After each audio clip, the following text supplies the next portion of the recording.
नमस्कार.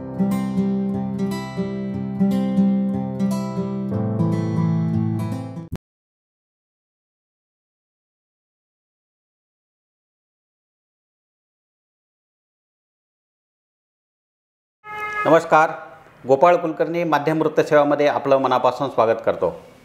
आज आपण आलेलो आहोत लातूरातील Gayatri super speciality hospital and critical care centre येथे. ज्या हॉस्पिटलची उभारणीच लातूरचे लोकनेते विलासरावजी देशमुख व गोपीनाथराव मुंडे यांच्या हस्ते झालेली आहे. या हॉस्पिटलला उद्या म्हणजे 27 ऑक्टोबर 2021 रोजी 17 वर्ष पूर्ण होत आहेत. या अनुषंगाने आपण या हॉस्पिटलचे संचालक आणि डॉक्टर रमेश भराटे यांच्याशी थेट संवाद साधणार आहोत. डॉक्टर साहेब नमस्कार. नमस्कार. माध्यम वृत्तसेवामध्ये आपलं मनापासून स्वागत करतो. डॉक्टर साहेब, आमच्या प्रेक्षकासाठी सांगा की आपलं शिक्षण कुठं झालेलं आहे? सर्वप्रथम मी माध्यम वृत्तसेवाचे आमचे स्नेही गोपाळ कुलकर्णी यांना हे वृत्तसेवा चालू केल्याबद्दल मी सर्वप्रथम त्यांचे अभिनंदन करतो व मला आपल्या माध्यम वृत्तसेवेमध्ये माझं मनोगत व्यक्त करण्याची संधी दिली त्याबद्दल मी आपले धन्यवाद व्यक्त करतो. तसं आमचं मूळ गाव हे उस्मानाबाद जिल्ह्यातील तात्कालीन कळंब तालुक्यातील पारा हे आहे. परंतु आमचे आजोबा हे बीड जिल्ह्यातील केज तालुक्यामध्ये मोठेगाव म्हणून गाव आहे तेथे स्थलांतरित झाले. आणि आमची म्हणजे मूळ जरी आमचं उस्मानाबाद जिल्ह्यातील असलं तरी आमची कर्मभूमी हे बीड जिल्ह्यातील मोठेगाव ही आहे. त्यामुळे साहजिकच माझं प्राथमिक शिक्षण हे 1ली ते 3री पर्यंत हे माझं तिथं मोठेगाव या ठिकाणी झालं. आणि 4थी 5वी हे आमचे वडील आर्मीमध्ये होते त्यामुळे माझं पुढचे 2-3 वर्ष हे वडिलांबरोबर राजस्थान येथील कोटा या शहरामध्ये झालं. आणि पुन्हा नंतर 6वी आणि 7वी हे इसू वडगाव येथे आमचं म्हणजे पूर्व माध्यमिक शिक्षण झालं. त्यावेळी तात्कालीन त्यावेळेस 7वी बोर्ड होतं. त्यावेळेस मी आमच्या जिल्ह्यातून सर्वद्वितीय आलो होतो. आणि पुन्हा माध्यमिक शिक्षण हे योगेश्वरी नूतन विद्यालय अंबेजोगाई येथे झालेलं आहे. आणि वैद्यकीय शिक्षण पदव्युत्तर शिक्षण पुढे? माध्यमिक शिक्षण नूतन विद्यालय अंबेजोगाई येथे झाल्यानंतर व तेथे मी उच्च गुणवत्ता प्राप्त केल्यानंतर साहजिकच त्यावेळी शाहू कॉलेज, राजर्षी शाहू कॉलेज लातूर आणि दयानंद सायन्स कॉलेज लातूर या 2 कॉलेजचा बऱ्यापैकी गवगाव होता. तर माझा प्रवेश हा राजर्षी शाहू कॉलेज लातूर येथे 1989 साली झाला. आणि नंतर 12वी मी तेथूनच केलेली आहे. आणि त्यावेळी चांगले मार्क्स मिळाले आणि पुन्हा माझा प्रवेश वैद्यकीय प्रवेश हा शासकीय स्वामी रामानंद तीर्थ ग्रामीण वैद्यकीय महाविद्यालय अंबेजोगाई येथे प्रवेश झाला आणि तेथून मी MBBS ही पदवी प्राप्त केली. डॉक्टर साहेब, तुमच्या घरामध्ये काही असं म्हणजे कुणी डॉक्टर वगैरे होतं का तुम्हाला लहानपणापासून आपण डॉक्टर व्हावं असं कोणी वाटत होतं का दुसरं काही तुमचा छंद होता? नाही, असं काही म्हणजे तसं पाहिलं तर आमच्या घरामध्ये म्हणजे पदवी व पदव्युत्तर शिक्षण घेणारा मी पहिलाच व्यक्ती. कारण घरामध्ये आमच्या एकतर शेतकरी कुटुंब आणि तेही सर्वसाधारण कुटुंब म्हणायला हरकत नाही. तर अशा कुटुंबामध्ये कुठलीही शैक्षणिक पार्श्वभूमी नसताना आणि वडील आर्मीमध्ये होते त्यामुळे त्यांची प्रत्येक 3 वर्षाला त्यांची बदली व्हायची. कधी राजस्थानमध्ये, कधी जम्मू काश्मीर, कधी आसाम, कधी तर माझं म्हणजे मी 2-3 वेळेस वडिलांबरोबर राहण्याचा योग आला. त्यामुळे साहजिकच माझ्यापेक्षा जे मोठे भाऊ होते आणि माझी मोठी बहीण होते त्यांच्या शिक्षणाची परवड झाली. हो. परंतु वडिलांच्या लक्षात आलं की आपला लहान मुलगा जो आहे तो शिक्षणामध्ये चांगला आहे. तर मग त्यांनी शेवटच्या जेव्हा रिटायरमेंटचा काळ जवळ आला तसं मग त्यांनी ठरवलं की आपण आपलं कुटुंब गावाकडे ठेवून मुलाला शिक्षणाकडे लक्ष दिलं पाहिजे. त्या दृष्टीने मग अंबेजोगाईला मी राहिलो आणि अशा तऱ्हेने वडिलांनी व घरच्यांनी लक्ष देण्यास सुरुवात केली. अच्छा. डॉक्टर साहेब, वैद्यकीय व्यवसाय लातूरमधूनच सुरू करावा असं का वाटलं आपल्याला? लातूरची निवड आपण का केली? नाही, खरं तर हा एक योगायोग आहे. माझा पिंड हा वैद्यकीय व्यवसाय करण्याकडे नव्हताच मुळी. अच्छा. परंतु मी सुरुवातीला 2003 पासून MD झाल्यानंतर मी काही काळ पुण्यामध्ये दीनानाथ मंगेशकर हॉस्पिटल पुणे तसेच KEM हॉस्पिटल मुंबई येथे काम केलेलं आहे. आणि योगायोगाने तात्कालीन आमचे जे कौटुंबिक स्नेही यांचे वडील श्री कैलासवासी शिवाजीराव शिंदे हे त्यावेळेस दीनानाथ मंगेशकर हॉस्पिटल पुणे येथे ॲडमिट झाले होते. आणि त्यांनी म्हटलं की तुम्ही इथं कशाला आला, इथं कशाला, तुमची खरी गरज अंबेजोगाईला आहे. मग त्यावेळेस बॅरिस्टर संभाजी शिंदे SS शिंदे जे आहेत ते आता सध्या हायकोर्टचे जज आहेत. त्यांनी लागलीच तत्कालीन महिला व बालकल्याण मंत्री कैलासवासी विमलताई यांना विनंती केली आणि सांगितलं की असे असे डॉक्टर आहेत. मग लागलीच मला तिथं नियुक्ती दिली. नियुक्ती दिल्यानंतर मी जवळजवळ तिथं 3.5 वर्ष स्वामी रामानंद तीर्थ ग्रामीण वैद्यकीय महाविद्यालय अंबेजोगाई येथे औषध वैद्यकशास्त्र विभागामध्ये माझे गुरु आदरणीय डॉक्टर ND कुलकर्णी सर यांच्या युनिटला लेक्चरर म्हणून काम केलं. आणि सर्वांचाच परिचय होता. आणि माझं शिक्षण, माध्यमिक शिक्षण तसंच वैद्यकीय शिक्षण पण तिथंच, पदवीपूर्व शिक्षण हे तिथंच झालेलं असल्यामुळे एक सगळ्यांशी एक सलोख्याचे संबंध होते आणि सगळ्यांशी प्रेमाचे संबंध होते. त्यामुळे जरी मी तिथं एक लेक्चरर म्हणून किंवा एक टीचर म्हणून जॉईन झालेलो असलो तरी रुग्णसेवा करताना डायरेक्ट मला फोन यायचे. त्यामुळे एक सेवा देत गेलो आणि तिथल्या लोकांचं प्रेम माझ्याविषयी वाढत गेलं. अशा प्रकारे मी तिथं 3.5 वर्ष सेवा केली. मधल्या काळामध्ये 2002 साली इथं तत्कालीन मुख्यमंत्री कैलासवासी विलासरावजी देशमुख साहेब यांनी येथील शासकीय वैद्यकीय महाविद्यालय लातूरची घोषणा केली. आणि जे काही चांगले टीचर आहेत तो स्टाफ त्यांनी तिथून अंबेजोगाईचा म्हणजे बदली केली. त्यामध्ये 5-6 लोकांची बदली करण्यात आली. त्यामध्ये मी एक होतो. आणि इथं आल्यानंतर मग इथंच आम्ही रमलो. अच्छा. बरं डॉक्टर साहेब, गेल्या 2 वर्षापासून कोरोनाचं संकट फार मोठं सगळ्या क्षेत्रामध्ये हे केलेलं आहे, त्याचं झळा पोचलेलं आहे. त्याला वैद्यकीय क्षेत्राला तर खूप मोठ्या प्रमाणात त्याचं झळ बसली होती. आणि आपण कोरोना काळामध्ये हजारो लोकांचे प्राण वाचवलेले आहेत. तर ते तुमचे अनुभव काय आहेत कोरोना काळातले, आणि तुम्ही काय काय आतापर्यंत त्यामध्ये किती लोकांचे प्राण वाचवले? खरं तर हे आता ह्या कोरोनाची साथ जी आहे ती जेव्हा नोव्हेंबर 2019 मध्ये चीनमध्ये सुरुवात झाली, त्यावेळेस हा आजार सर्वसामान्य जनतेला तर काय आहे हे माहीत नव्हतं सुरुवातीला. परंतु डॉक्टर सुद्धा या आजाराविषयी खूप काही माहिती होती असं नाही. पूर्वी असे स्पॅनिश फ्लू किंवा स्वाईन फ्लू आपल्याकडे 2009 साली आला होता, परंतु हा कोरोना हा आजार सर्वांसाठी नवीनच होता.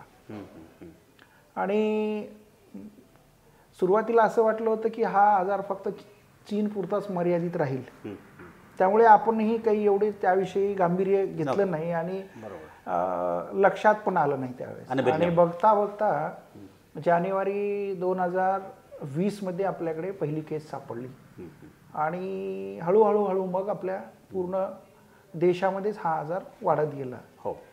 आणि सुरुवातीला हा आजार जो होता तो शासकीय रुग्णालयापुरता किंवा शासकीय वैद्यकीय महाविद्यालयापुरताच मर्यादित होता.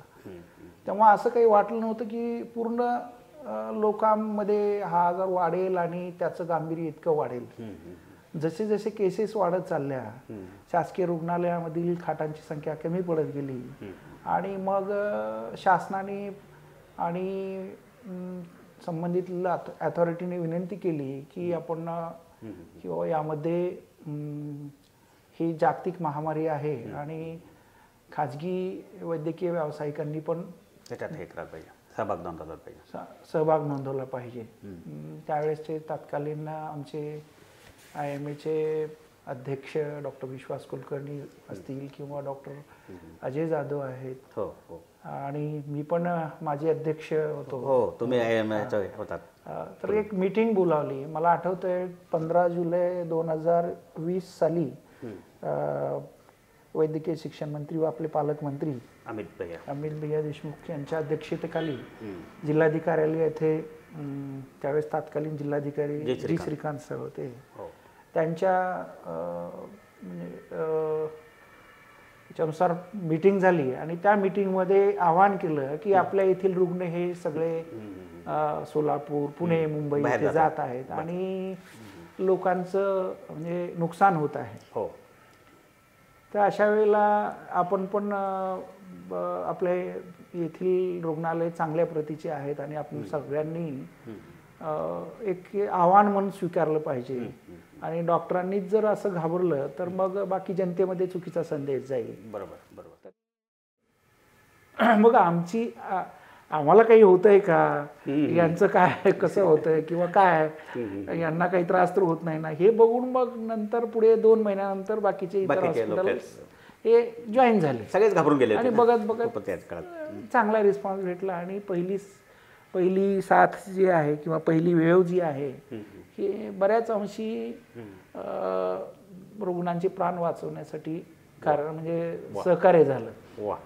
दुर्दैवाने त्यामध्ये काही लोकांचे मृत्यू पण झाले, परंतु आमचे प्रयत्न किंवा काही वेळेला सगळ्या गोष्टी असून सुद्धा तो आजारच नवीन होता आणि आपले प्रयत्न तोकडे पडतात अशा वेळेला. बरोबर. तर आम्ही केलं, परंतु आपल्या देशातील ती वेव एवढी भयानक होती की त्या काळात काही गोष्टींचं कमतरता भासली. त्यामुळे काही दुर्दैवी घटना घडल्या.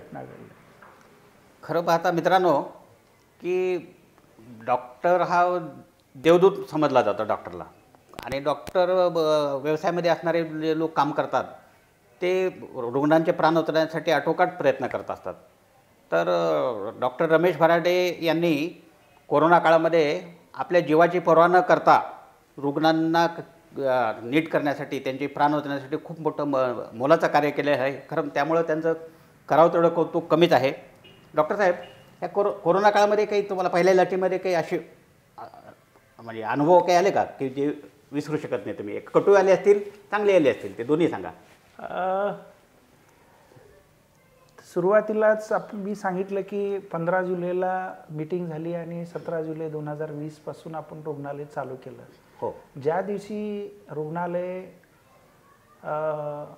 मी डिक्लेअर केलं की हे कोविड हॉस्पिटल आहे, त्या दिवशीपासूनच त्यातील 50% स्टाफ हा पळून गेला. आणि जे काही उरले होते त्यांनी मात्र प्रामाणिकपणे काम केलं. परंतु जे काही गेले, आम्ही तसंच कलेक्टर साहेबांना सांगितलं की असे कर्मचारी आमच्या येथील काही गेलेले आहेत त्यांनी सांगितलं की अशा जागतिक महामारीमध्ये आपण त्यांच्यावर अत्यावश्यक सेवेचा आपण हे लावू शकतो आणि तसं तुम्ही लिस्ट द्या. परंतु आपण माणुसकीने त्यांना विनंती केली, परंतु काही जॉईन झाले नाहीत. अच्छा. आणि काही लोकांनी थोडे चुकीचे आमच्यावर काही गोष्टी झाल्या, आरोप केले आणि त्याचं रूपांतर त्याला जाती रंग देण्याचं पण केलं.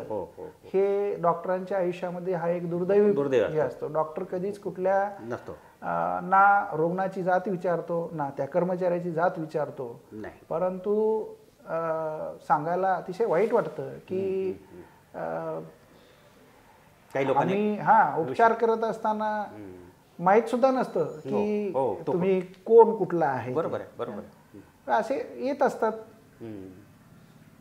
आता म्हणतात ते एक म्हणच आहे ना की गरज सरो वैद्य मरो. तसं हे असे प्रसंग येत असतात. परंतु आम्ही आमचं कार्य काही बंद ठेवलं नाही, खचून गेला नाही, खचून गेलो नाही. प्रसंग उद्भवल्यानंतरही आम्ही जे काही आपले जवळचे काही मित्र होते, आप्तेष्ट होते, त्यांनी खूप चांगलं सहकार्य केलं आणि मी माझं कार्य थांबवलं नाही. करेक्ट. कुठल्याही गोष्टीला खचून न जाता. त्यामुळे जनतेचं सहकार्य असेल, आशीर्वाद असतील तर अशा कुठल्याही गोष्टीला आम्ही घाबरणारे नाही. आणि मुळातच माझे वडिलांचं देश सेवेचा असल्यामुळे आपण अशा गोष्टीमध्ये माघार घेऊन किंवा चुकीच्या याला घाबरून आपण चालत नसतो. Correct, correct. डॉक्टर साहेब, आपण हृदयरोग तज्ज्ञ व श्वसनविकार तज्ज्ञ म्हणून जवळपास 17 वर्षापासून ह्या हॉस्पिटलमध्ये कार्यरत आहात. तर मध्यंतरी डॉक्टर साहेब एक महिन्यापूर्वीच घटना एक तुमच्या हॉस्पिटलमध्ये अशी घडली की यश लातुरे हा एक मुलगा लहान वयातला, कमी वयातला आपल्याकडे आला आणि त्या मुलाला तुम्ही अत्यंत म्हणजे मृत्यूच्या दारातनं परत काढलं. तर फार क्रिटिकल होतं ते ऑपरेशन. तर तो प्रसंग आपण सांगाल का आमच्या प्रेक्षकांसाठी? खरं तर आता मी श्वसनविकार व छातीविकार तज्ज्ञ आहे. हो. आणि माझा मुळातच पिंड असा आहे की जे पुणे मुंबईला ज्या गोष्टी होतात त्या आपल्या इथं का होऊ नयेत. त्या दृष्टीनेच मी 2005 पासून लातूर येथे गायत्री हॉस्पिटल नावाने मी सुविधा सुरू केली, देण्यासाठी सुरुवात केली. आणि ज्यावेळेस मी प्रॅक्टिस सुरू केली त्यावेळेसपासूनच मी ब्रॉन्कोस्कोपी ही या लातूरच्या लोकांसाठी तो नवीन प्रकार होता. ते मी ब्रॉन्कोस्कोपीच्या माध्यमातून लोकांना की श्वसनविकार व छातीविकार ही एक वेगळी ब्रँच असते हे मी दाखवून दिलं. आणि हळूहळू जेव्हा खाली बार्शी रोडवर मानस हॉटेलच्या शेजारी गायत्री हॉस्पिटल जेव्हा 5 वर्ष मी तिथं लोकांची सेवा केली आणि तिथं असं जाणवलं की याच्या पुढे आपण अजून जायला पाहिजे. अच्छा. मग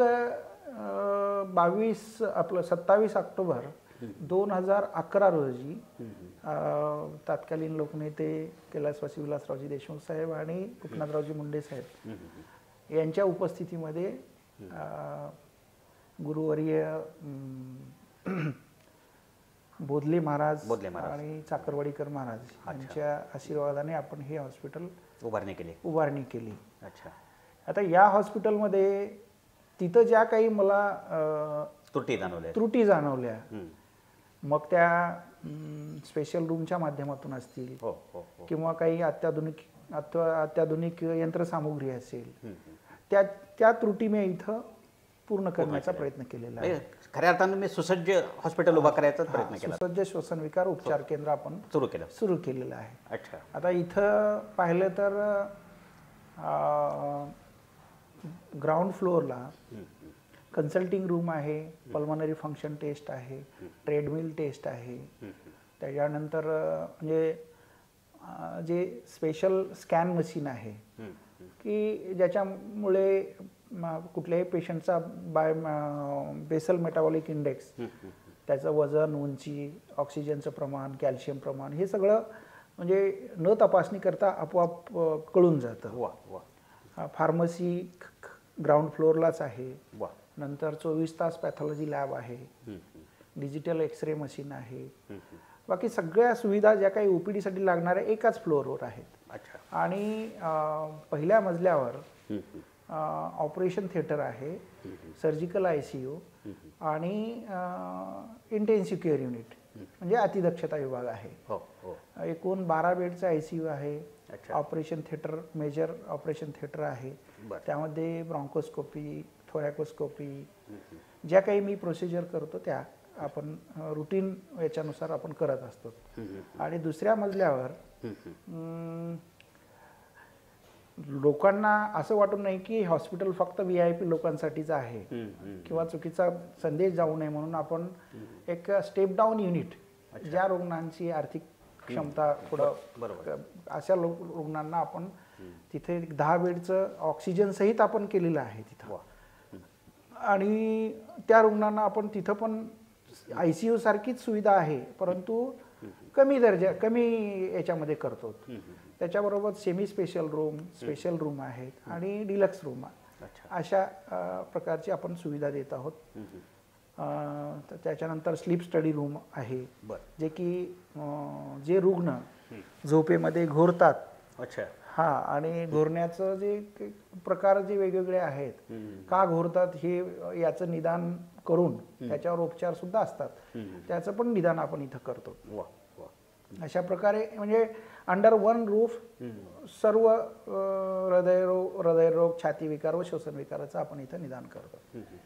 पण ते यश लासुरेच्या संदर्भात ते सांगा ना डॉक्टर. यश लासुरे हा रुग्ण हा 13 वर्षाचा मागच्या एक 20 दिवसापूर्वी आला होता. तर तो पुणे मुंबई बऱ्याच ठिकाणी त्यांनी दाखवलं होतं आणि त्यांना अस्थमा म्हणून ट्रीटमेंट घेत होते. आणि त्यांचे बहुतेक त्या मुलाचं आजोळ इथलं आहे, लातूरचं. मग ते घेऊन आले त्यांचे आजोबा त्या मुलाचे, आणि त्यांनी सांगितलं की सर त्यांनी फाईल दाखवल्या आणि सांगितलं की असं असं आहे आणि नेमका अस्थमाच आहे का हे आम्हाला सांगा म्हणून. मी पाहिलं आणि त्यांना सांगितलं की तुमच्या मुलाचं मला थोडं तपासणी करावं लागेल. आणि ब्रॉन्कोस्कोपी केल्यानंतर त्यांच्या स्वरयंत्रच उघडत नव्हते. त्याला आमच्या वैद्यकीय भाषेमध्ये बायलॅटरल ॲबडक्टर पाल्सी असं म्हणतात. त्याचं निदान केलं आणि त्यावर उपचार केल्यानंतर तो खुश झाला तो. आणि एक डॉक्टर मंडळींना एक वेगळा हे आनंद असतो एक प्रकारचा, एखाद्या रुग्णाचे क्रिटिकल ऑपरेशन असेल किंवा तर तो काय प्रसंग तुमच्या जीवनामध्ये आलेला होता? नाही, असे बरेच प्रसंग आलेले आहेत. मी जेव्हा नवीन आलेलो होतो तेव्हा मी तात्कालीन म्हणजे मेडिकल कॉलेजमध्ये होतो. तिथं एक 3.5 वर्षाचा मुलगा असाच ॲडमिट झालेला होता. तो पळसपचा होता, राहुल सरडे म्हणून, मला आठवते नाव अजूनही माहिती. माझे क्लासमेट बालरोगतज्ञ डॉक्टर विजय ढवळे हे मला म्हटले की मला असं वाटतंय या रुग्णाचं आणि पाहून घ्या म्हणून. पाहिल्यानंतर लक्षात आलं की त्या उजव्या फुफ्फुसाच्या मुख्य नलिकेमध्ये काहीतरी पदार्थ आहे ज्याच्यामुळे त्याला दम लागलेला आहे. मग त्यावेळेस सांगितलं की ही तपासणी करावं लागेल, ब्रॉन्कोस्कोपी करावं लागेल. आता 3.5 वर्षाच्या मुलामध्ये करणं म्हणजे थोडं जोखमीचं होतं. मग त्यावेळेस माझ्याबरोबर त्यावेळेस डॉक्टर PK जाधव होते, नंतर डॉक्टर जगदीश सूर्यवंशी म्हणून होते, नंतर डॉक्टर भालचंद्र पैके सर. हे म्हटलं की सर एवढा लहान मुलगा आहे, कशाला रिस्क घ्यायची आहे. परंतु काही जणांचं डॉक्टर BB जाधव सर एक होते त्यावेळेस तिथं अनेस्थेटिस्ट म्हणून, ते म्हटले की असंही या रुग्णाला जर आपण नाही वाचवलं हे केलं तर तो मुंबई पुण्यापर्यंत जाऊ शकत नाही. म्हटले बरोबर, प्रयत्न करायला काय हरकत आहे. बरोबर. रात्रीच्या 11:30 वाजता आम्ही त्या रुग्णाला ब्रॉन्कोस्कोपीसाठी घेतलं आणि एक अर्धा ते 1 घंट्यामध्ये प्रयत्न करून आम्ही तो हरभऱ्याचा हरभरा होता तो बाहेर काढण्यात यश आलं. आणि त्यांनी त्या मुलाच्या आजोबांनी रात्रीतून 1-1.5 वाजता कुठून तरी शाल श्रीफळ आणून आमचा सत्कार केलेला मला आठवतो. तो एक माझ्या जीवनातील एक असे बरेच अनुभव आहेत. अंबेजोगाईला तर खूप प्रेम दिलं लोकांनी, अक्षरशः माझी बदली कॅन्सल करण्यासाठी मोर्चे काढले त्यावेळेस. हो का? आणि इथंही लातूरकरांनी खूप भरभरून प्रेम दिलेलं आहे आपल्याला. आज जे काही मी आहे ते लातूरच्या लोकांचीच म्हणजे एक आपल्यावर नसता. माझ्यासारखा सर्वसामान्य शेतकरी कुटुंबातून आलेला व्यक्ती आज लातूरमध्ये एक सर्व सुसज्ज असं रुग्णालय उभा करणं म्हणजे खूप कठीण गोष्ट, जोखमीचं काम होतं. बरोबर. आणि ते सर्वांचे आशीर्वाद तुमच्या पाठीशी आहेत. रुग्णांचे देखील असतात, रुग्णांच्या नातेवाईकाचे असतात. डॉक्टर साहेब, तुम्ही IMAIचे अध्यक्ष पण होतात. हो. तर त्या काळामध्ये तुम्ही फार वेगळं भरीव काम केलेलं आहे. मला आठवतं ते की लातूरामध्ये जेवढे हॉस्पिटल आहेत किंवा जितके वैद्यकीय व्यवसायामध्ये काम करणारे डॉक्टर आहेत त्यांचा एक डाटा कलेक्ट करण्यासाठी तुम्ही मध्यंतरी डायरी पण एक काढली होती अशी. तर त्या संदर्भात थोडं माहिती सांगाल का आमच्या प्रेक्षकांसाठी? काय ते आता आमची इंडियन मेडिकल असोसिएशन ही एक मध्यवर्ती संघटना आहे. हो. ज्या संघटनेच्या माध्यमातून डॉक्टरांचे विविध प्रश्न हे सोडवले जातात. आणि योगायोगाने मला खूप म्हणजे कुठल्याही गोष्टीचा सुरुवातीला कुठल्याही गोष्टीचा IMA म्हणजे काय आहे हे माहीत नसतानाही मी आल्यानंतर जवळजवळ मला 2006 सालीच 2 वर्षानंतर, मी 2004ला आलो, 2006 साली तात्कालीन आमचे आता जे senior surgeon doctor Chinte sir हे अध्यक्ष होते आणि मी सचिव होतो. त्यावेळेस एक उमेदीचा काळ असतो आणि सरांनी ज्या काही गोष्टी सांगितल्या त्यानुसार आपण काम करत गेलो. खूप चांगला रिस्पॉन्स भेटला आणि अकॅडमिक ॲक्टिव्हिटी पण चांगल्या करत गेलो. आणि नवीन येणारे जे डॉक्टर्स आहेत ज्यांना की वेगवेगळ्या स्पेशालिटीचे, त्यांना आपण प्लॅटफॉर्म दिला आणि त्यांचं मग ते मधुमेह तज्ज्ञ असतील, न्यूरोसर्जन असतील, प्लॅस्टिक सर्जन असतील किंवा युरोसर्जन असतील, अशा सगळ्यांना आपण एक प्लॅटफॉर्म देऊन त्यांची आयडेंटिटी सगळ्यांना कळवून दिली. आणि नंतर पुन्हा एक कल्पना सुचली की आपण डायरी का काढू नये. त्या दृष्टीने आपण डायरी पण काढली. त्याचा खूप फायदा झाला सगळ्यांनाच. एका डायरीमध्ये सर्वच प्रकारचे सगळ्या डॉक्टरांचा डाटा हे झाला. आणि नंतर मी 2018 साली इंडियन मेडिकल असोसिएशनचा इथला अध्यक्ष झालो. बरं. आता मी राज्याचं IMA-AMSचा राज्य उपाध्यक्ष आहे आणि राज्याचे पण वेगवेगळ्या कमिटीमध्ये काम करत आहे. आता आपली स्पोर्ट्स कमिटी असेल किंवा लायझनिंग कमिटी आहे आणि इतरही वेगवेगळ्या कमिट्यामध्ये मी आहे. आणि आपल्या संघटनेच्या माध्यमातून एक सर्वांना फायदा कसा होईल संघटनेचा सर्वसामान्य जनतेला, या संघटनेच्या माध्यमातून एक वेगवेगळ्या आजाराविषयी माहिती देणे, डॉक्टरांविषयी जे काही चुकीचा प्रोपोगंडा होतो त्या जे काही खरी वस्तुस्थिती सांगणे हे करत असतो. अच्छा. आता आपण मित्रांनो शेवटाकडे जाताना डॉक्टर साहेबांना एक शेवटचा प्रश्न मी विचारतो की डॉक्टर साहेब, श्वसनविकार हृदयविकार तज्ज्ञ म्हणून आपण बरेच वर्षापासून लातूरमध्ये कार्यरत आहात. तर संदेश द्या असं म्हणणार नाही मी तुम्हाला, पण तुमच्या काय अपेक्षा आहेत लोकांकडनं? कशा पद्धतीने लोकांनी अवेअरनेस करायला पाहिजे किंवा हे रोग टाळण्यासाठी काय त्यांनी काळजी घ्यायला पाहिजे? नाही, बऱ्याच वेळेला काय होतं, खरं तर रोग होऊ नये हीच खबरदारी खूप मोठी आहे. हो. त्याच्यासाठी आपण रेग्युलर एक्झरसाईज केल्या पाहिजे. आणि 50च्या पुढे गेल्यानंतर वर्षातून किमान एक वेळेस तरी आपण आपल्या पूर्ण शरीराचं चेकअप केलं पाहिजे. सर्वंकष तपासणी केली पाहिजे, ज्याच्यामुळे सुरुवातीच्या फेजमध्येच आपल्याला जर काही कुठला आजार असेल तर तो कळून जातो. आणि 50च्या खाली असेल तर मुवमेंट्स चांगल्या असतात, बेसल मेटाबॉलिक रेट चांगला असतो, त्यामुळे आपोआपच काही आजार होत नाहीत. बरोबर. परंतु जसं जसं आपलं वय वाढत जातं तसं तसं आपल्या शरीराची चयापचयाची क्रिया असेल किंवा इतर कुठल्या घडामोडी असतील किंवा आपल्या मुवमेंट्स ह्या कमी होतात, प्रतिकारशक्ती कमी होते. त्यामुळे काही आजार आपसुकच डोकावतात. मग त्यामध्ये डायबिटीस असेल, हायपरटेन्शन असेल, क्लास 1 टाईप पर्सनॅलिटी असेल आणि इतरही काही आजार आहेत, हे बळावण्याची जास्त शक्यता असते. त्यामुळे आपण सर्वकष तपासणी करून घेणं आवश्यक आहे. रेग्युलर व्यायाम करणं आवश्यक आहे. मग तो योगा असेल की कुठला तरी व्यायाम आपण निश्चितपणे नियमित केला पाहिजे. आठवड्यातून किमान 5 दिवस तरी केला पाहिजे. आणि स्ट्रेस कमी राहिला पाहिजे. आता याला जोडून एक प्रश्न माझा असा आहे, म्हणजे आजकालच्या तरुण पिढीमध्ये गुटखा, तंबाखू, धूम्रपान करणे याच्यामुळं छातीचे हे बळावत आहे त्यांना, हृदयविकार असेल, तर त्यासाठी तुम्ही काय सांगाल? निश्चितपणे हे जे गुटखा असेल, तंबाखू असेल किंवा सिगारेट आहे, याचं व्यसन हे शरीराला घातकच आहे.